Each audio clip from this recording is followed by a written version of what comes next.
All right, we're looking at day 74, which is chapter 6, lesson 2, modeling, using models to multiply whole numbers and decimals. The standard is 5 MBTB 7. I'm going to go ahead and pull up the standard for you to read. Go ahead and pause the video right now to read the standard.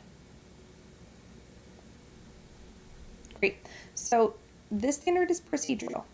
At the same time, in order for our students to get to the procedural algorithm, we also need to lay this foundation using concrete models and drawings and strategies based on place value. So we're not just going to start by teaching the standard algorithm and the scooping method. Like, we're not going to teach the scooping method at all. So what we're going to do, just like when we started with adding decimals, here, look at this, like we started with these models first. We're going to again start with models. The models that we're going to use today are a hundredths grid like this one, showing repeated addition on that, and then the other model that we're going to use is a number line. Some quick important notes, like please read this as you are planning your lesson. We're skipping chapter 6 lesson 1 because it doesn't need to take a full instructional day. That can be done through a do now because it's just on estimating, so rounding this decimal and then multiplying it. Here are some problems that you can choose to spiral on homework and do nows to spiral this skill. The other important note that I want to make here is for the exit ticket today, even though we want them to do it on Elluminate, please also give them the hard copy of this because I want students to be able to use these models here for numbers 3 and 4 to actually show their thinking, show their work. Because the standards, like the aim for today is using models, like I really would like students to be able to use those models, so we should provide it for them on the exit ticket. Great, so let's look at our aim, multiply decimal numbers and whole numbers using models. The first 3 examples today are going to involve a hundredths grid, and then the 4th example is going to use a number line. Use the models below to find the product of 2/10 and 3 wholes. So 2/10 times 3. What we want students to do is shade in 2/10 and shade in 2/10 again and shade in 2/10 again. So what they should see is 0.2 times 3 is equal to 6/10. This is 2/10 and 2/10 and 2/10. We can show this using repeated addition. 0.2 plus 0.2 plus 0.2 is equal to 6/10. We have 3 groups of 2/10. When we see 3 groups of 2/10 here, like this is 2/10, and this is 2/10, and this is 2/10. So in all, I have 6/10. The next one is a little bit different. Go ahead and look at example 2 and identify for yourself right now why example 2 is different than example 1. Okay, what's different about example 2 is that we have to regroup in our answer. So I have 6 times 3/10. So I'm going to shade in 3/10 and 3/10 and 3/10 all the way through. 6 times 3/10 is equal to, we could say 18/10, which is the same as 1 and 8/10. So I get to 18/10 because I have 3/10 and 3/10 and 3/10. That's already up to 9/10.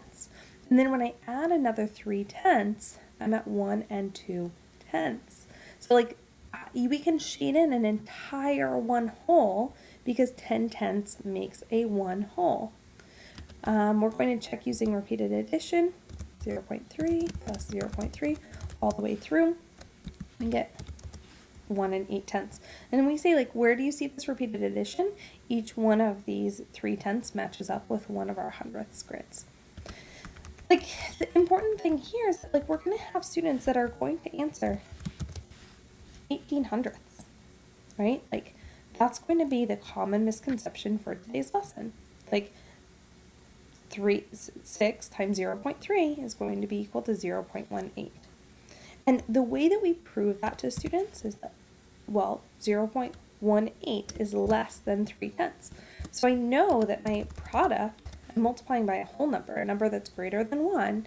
I know that my product can't be less than this original number. And 18/10 is less than this original number. 1800ths is less than this original number. We get to that misconception here on this next one. Write a multiplication sentence that can be represented by the model below. So here we see 4/10 times 4. So we're going to have students write 4/10 times 4 is equal to 1 and 6/10. 4, 16, tenths. We're going to check it using repeated addition. Da, da, da, da, da. And then we're going to have students answer this in a think, compare, share. Justice wrote the following multiplication sentence. 4 times 4 tenths is equal to 1600ths. Explain why Justice is incorrect. Use place value in your answer.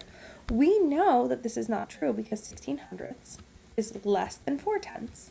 And so there's no way that I can multiply 4 tenths by a number greater than 1 and end up with a product that's less than this original number. So that's one way that we would want students to explain it. The other way that we want students to explain it is I'm taking 4 groups of 4 groups of 4 tenths that's going to be greater than 1 whole, because 3 groups of 4 tenths would be greater than 1 whole. So 4 groups of 1 tenths would be greater than 1 whole. Let's look at this next one. Now we're going to show it on a number line. So again, this shows the nice like repeated addition. We're going to show 3 hops or 3 jumps, each being 3 tenths. Very similar to what we did with multiplication with fractions, right? We're showing one jump of 3 tenths, another jump of 3 tenths, and another jump of 3 tenths. That puts me at 9 tenths. We should be asking this question: how is using a number line to show whole number and decimal multiplication similar to using the hundredths grid?